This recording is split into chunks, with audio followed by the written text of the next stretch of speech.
தினம்தோறும் விளக்கேற்ற நல்ல எண்ணெய் இதயம் நல்லெண்ணெய்.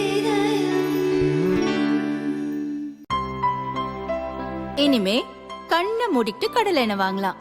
ஏன்னா மந்த்ரா கடலை எண்ணெய் இதயத்தின் தயாரிப்பு. பிரதமர் மோடி கேலோ இந்தியா போட்டிகளை துவக்கி வைக்க சென்னை வந்தபோது நேரு ஸ்டேடியத்தில் ஓய்வெடுப்பதற்காக கிரீன் ரூம் ஒன்று ஏற்பாடு செய்யப்பட்டிருந்தது. அங்கு பிரதமர் மோடி சென்றபோது தனியாக ஸ்டாலின் அவரிடம் கொஞ்ச நேரம் பேசினார். இந்த தகவல் தீயாய் பரவியது. இது தெரிந்ததும் காங்கிரஸ் தரப்பு கொந்தளித்தது. இண்டி கூட்டணியில் இருந்தாலும் சமீப காலமாக திமுக தரப்பு மோடியுடன் நட்பாக பழகுவது பெரும் சந்தேகத்தை ஏற்படுத்தி உள்ளது என கூறுகின்றனர். இதுகுறித்து காங்கிரஸ் மூத்த தலைவர் ஒருவர் கூறியதாவது: இண்டி கூட்டணியை பலமான கூட்டணியாக கொண்டு செல்ல துவக்கத்தில் இருந்து எல்லா ஏற்பாடுகளையும் செய்தவர் ஸ்டாலின் தான். இண்டி கூட்டணி ஸ்டாலினை மையப்படுத்திதான் லோக்சபா தேர்தலை எதிர்கொள்ள வேண்டும் என காங்கிரஸ் தரப்பில் உறுதியாக இருந்தனர். ஆனால் திமுக தரப்பு பல விஷயங்களில் வெளிப்படையாக பாஜகவை எதிர்த்தாலும் மோடியோடு நட்பாக செல்ல வேண்டும் என்பதில் உறுதியாக உள்ளது. அதற்கு ஏற்றாற்போல் மோடியும் நடந்து கொள்கிறார்.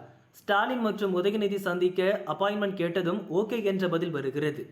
பாஜக ஆளும் மாநிலங்களில் இருக்கும் கவர்னர்கள் கூட சந்திக்க நேரம் கேட்டு காத்து கிடக்கின்றனர். இண்டி கூட்டணிக்குள் சலசலப்பை ஏற்படுத்த திட்டமிட்டு கூட மோடி இப்படியெல்லாம் செய்கிறாரோ என்று கூட சந்தேகப்பட வைக்கிறது. அரசு நிகழ்ச்சிக்காக மோடி வந்தாலும் ஸ்டாலின் மற்றும் உதயநிதியோடு நட்புடன் தன்னை காட்டிக் கொண்டிருக்கிறார். தமிழக அரசு பல விஷயங்களுக்கு மத்திய அரசின் தயவை நாட வேண்டியுள்ளது. அதனால்தான் மோடியோடு திமுக தலைவர்கள் நெருக்கம் காட்டுகின்றனர் என எடுத்துக்கொண்டாலும் காங்கிரசார் மத்தியில் இது சந்தேக கண் கொண்டே பார்க்கப்படுகிறது.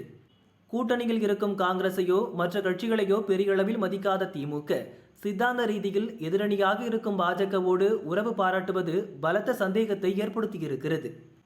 திமுக பூனைக்கும் தோழன் பாலுக்கும் காவலாக இருந்து செயல்படுகிறதோ என்ற எண்ணம் வருகிறது. காங்கிரஸ் தரப்பில் ராமர் கோவில் விழாவை முழுமையாக புறக்கணித்தும் ஸ்டாலின் மனைவி துர்கா பிராண பிரதிஷ்டை அழைப்பிதழ் பெற்றுக் கொள்கிறார். அயோத்தி கோவிலுக்கு வசதிப்படும் போது கட்டாயம் வருவேன் என்றும் சொல்லி RSS காரர்களை அனுப்பியுள்ளார். அடுத்த கட்டமாக உதயநிதி நாங்கள் ஆன்மீகத்துக்கு எதிரானவர்கள் அல்ல என பேச துவங்கி இருக்கிறார். ராமர் கோவில் கட்டப்படுவதையோ பிராண பிரதிஷ்டை நடத்தப்படுவதையோ எதிர்க்கவில்லை. மசூதியை இடித்துவிட்டு கோவில் கட்டியதைத்தான் எதிர்க்கிறோம் என்று புதுவிதமாக பேசுகிறார். இப்படி நடக்கும் எல்லாமே இண்டி கூட்டணியில் இருக்கும் பல கட்சியினரும் திமுக மீது சந்தேகப்படும்படி உள்ளது. இப்படி ஒரு சூழலில் இண்டி கூட்டணியில் இருக்கும் கட்சிகளுக்கு தொகுதி பங்கீடு விஷயத்தில் திமுக தலைமை எப்படி செயல்பட்டாலும் அதில் ஒரு சந்தேகமும் பிரச்சனைகளும் வரத்தான் செய்யும். எனவே திமுக தன்னுடைய தெளிவான நிலைப்பாட்டை சொல்லி விளக்க வேண்டும். இல்லையென்றால் தமிழகத்தில் இண்டி கூட்டணி இல்லாத கூட்டணியாகிவிடும் என்றும் அவர் கூறினார்.